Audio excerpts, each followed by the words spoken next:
Good morning. Morning, Nancy.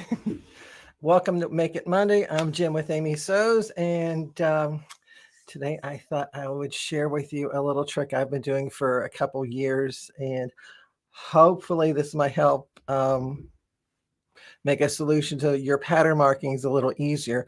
I know myself for years, whenever I first started to sew, and transferring the markings from the paper pattern tissue to the fabric can be a little daunting at times because quite often we have all these different tools at our resource there.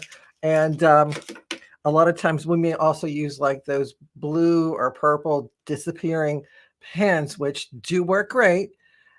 However, it seems like they never last as long as we would like them to last. And sometimes it's really difficult to get the marks to go where we want to go and to stay when we want them to stay and leave when we want them to go. It's a lot. Hi, Susie. Thanks for joining us. So, oh, and hi, Fran. And what I thought I'd share with you is a couple tricks. So, if you do have one of those disappearing markers, whether it be the blue or the purple, whatever, and quite often, they never last as long as you would like. One of the things I do, and this is not a disappearing one, but it's what I have at hand, when you have a marker like that, quite often, whenever we're done marking our pattern tissue, whatever, we just go and toss it in the drawer, whatever. And it seems like you're just asking for it to dry up a lot sooner than what you want. Usually, what I do is I take my pens, I don't lay them flat, I store them with the cap down so that the ink goes towards the cap. And I also put them in a little container, like a little glass, in the refrigerator. That way, they're at a constant temperature and the humidity is a good level. And it seems like my pens don't dry out then. That I can get them to last maybe like 4 or 5 years just by storing them in a refrigerator with the cap down. That way you get a lot more use out of them. Um, and another thing too is that with a lot of those pens, you don't want to iron over them because when you do, you're kind of setting that color into the fabric. A lot of times those purple pens, whenever they go and evaporate away, and then you find that you get ironed over them, you'll get like a brown mark later on, which is sometimes difficult to remove.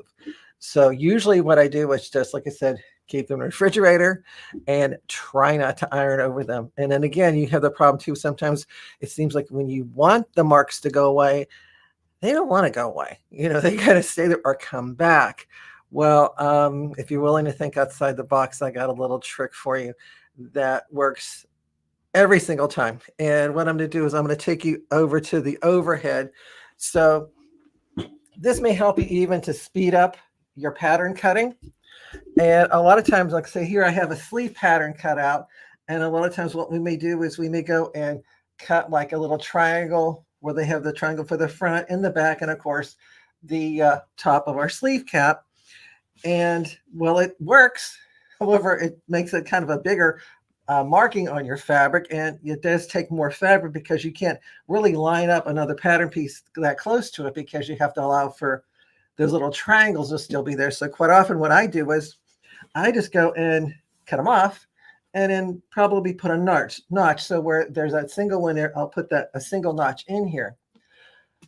While that works great and makes it permanent, you can't do it for every fabric because sometimes what I found out is if I have a little notch here going into, let's say, a knit, it's going to encourage it to maybe have a run across my fabric either direction. So putting a clip in a knit fabric is not a good thing.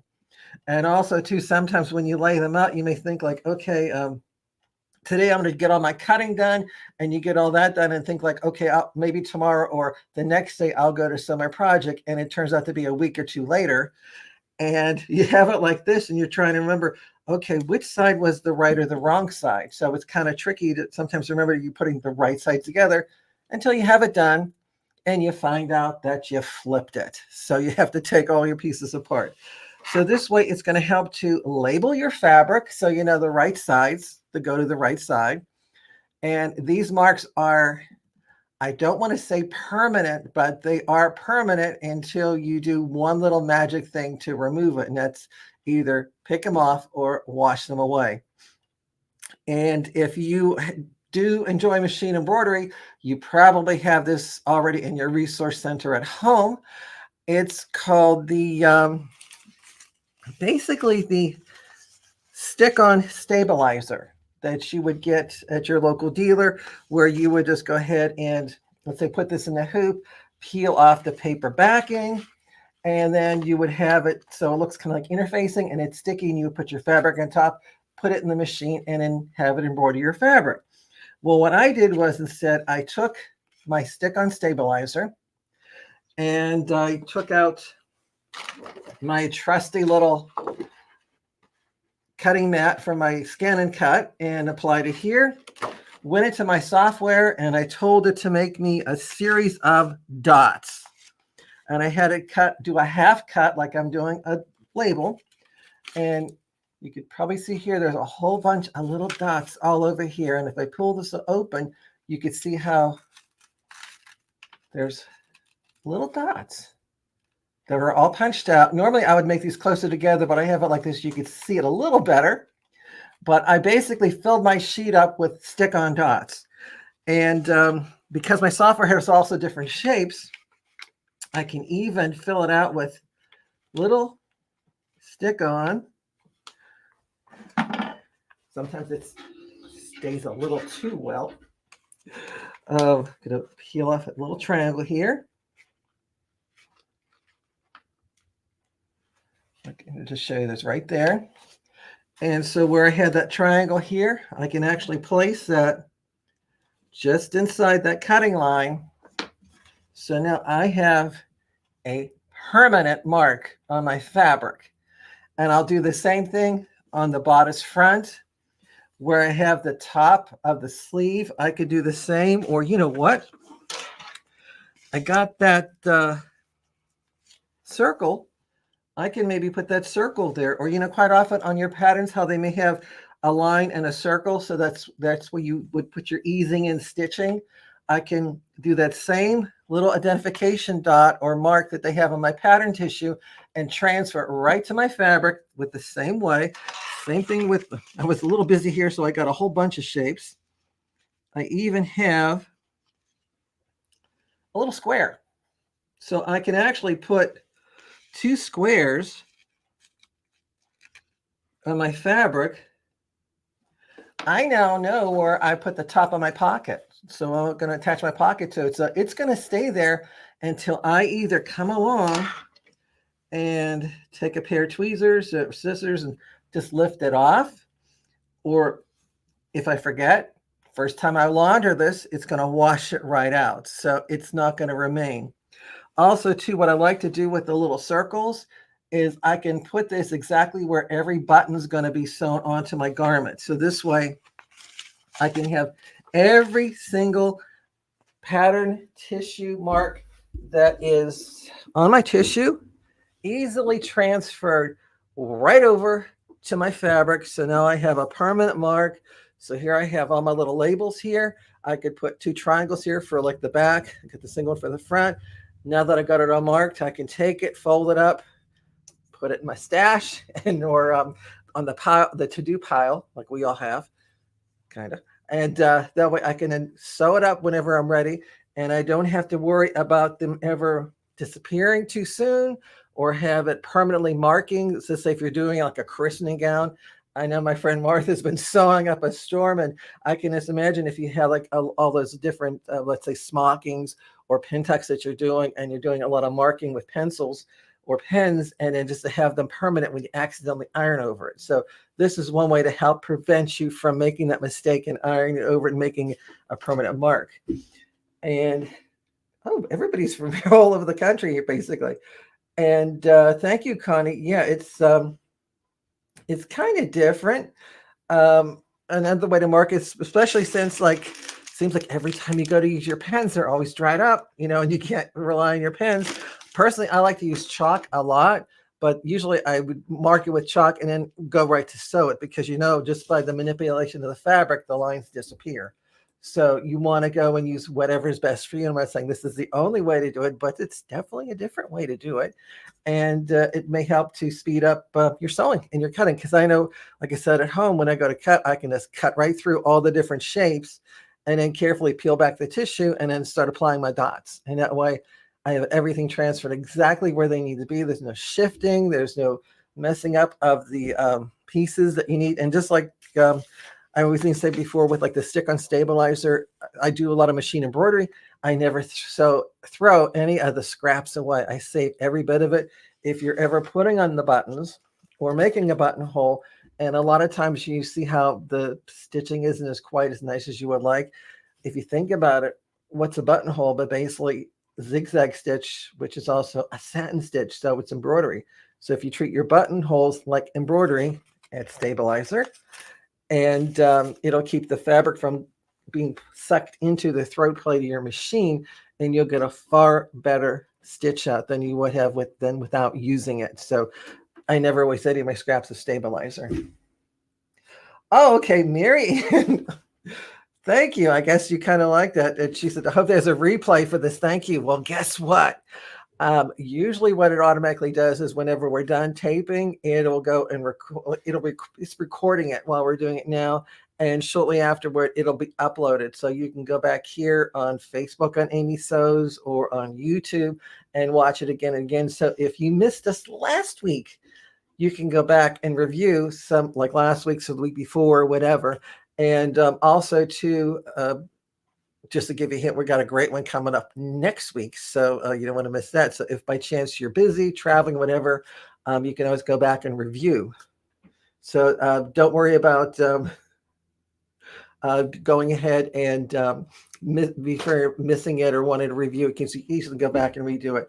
And Elizabeth, you're not showing your age too, because I do tailor tacks a lot too, but this is kind of quick, and you have to worry about threading a needle too. So actually, whatever works best for you is my suggestion to you. So try it that's like whenever like last week we did a surgery class here in the store, and I usually like tell all my students I'm not like the authority on it. However, these are tricks that work for me to share them with you, because what I may tell you may work great or it may not, but now you know what not to do for you. So basically take every class that's available to you. And speaking of classes, one of the things what I suggest you do is like visit us here at Amy Sews, because we got a lot of online classes available for you. We do have like our scan and cut subscription classes and our Surgery Box as well. Right now, I don't believe they're open for new enrollment, but you can get on the list, because we sometimes do limit it because of availability of products, because quite often we want to make sure that everybody gets a lot of product in their box. So you could wait on the list, or hopefully get on it right away. So be sure to check that out often. And also too, we do have our monthly tea towel with Sharon. So she just came up with a couple new great designs. So you may want to check that out also. And of course, you can go to our amybuckmansewingquilts.com and check out all the different classes and events we have going on here in the store, because you don't want to miss out on that too. And if you kind of like my tip, and I'm seeing there's people here from Atlanta and Georgia, so I may just run into you this week, because I'm also on the staff of the Original Sewing Quilt Expo, and we'll be starting our traveling this year for 2024. So if you're interested in some more classes like this, be sure to go to the website, sewingexpo.com, and check me out and sign up for all my classes before they sell out. And if you're here local, be sure to stop by the shop or register online to get on the bus, as Amy's doing a bus trip, and it's filling up fast, and you don't want to miss out on that. Same thing with like all the different classes she has to offer. And Nancy, okay, thanks for the tip. I'm going to have to go and pack an umbrella just in case, since we're going to the expo this week.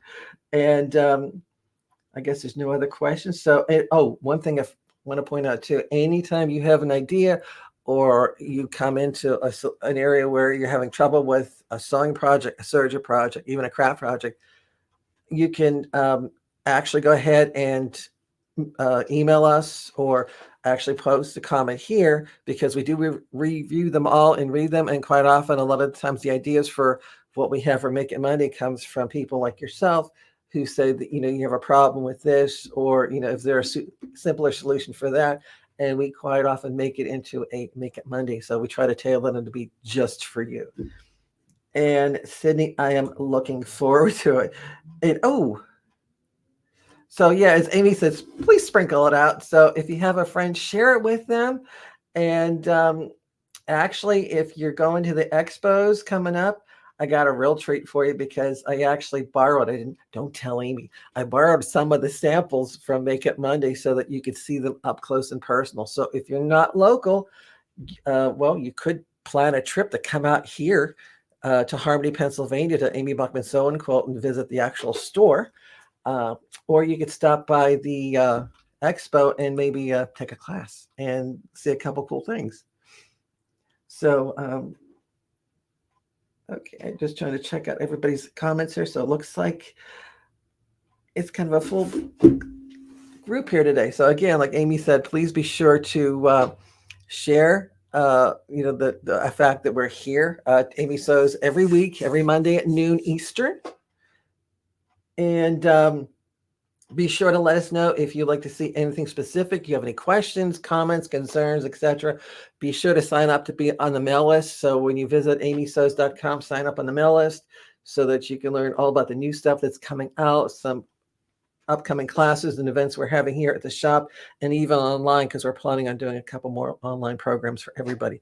So I guess that's it. I think we covered everything. So be sure to visit us here at amysews.com and on Facebook and YouTube and all the different medias we have out there. And as always, thank you for coming and spending a few minutes with us today. We greatly appreciate everything you do. Hope to see you next time. And remember, the more you know, the more you sew. You take care.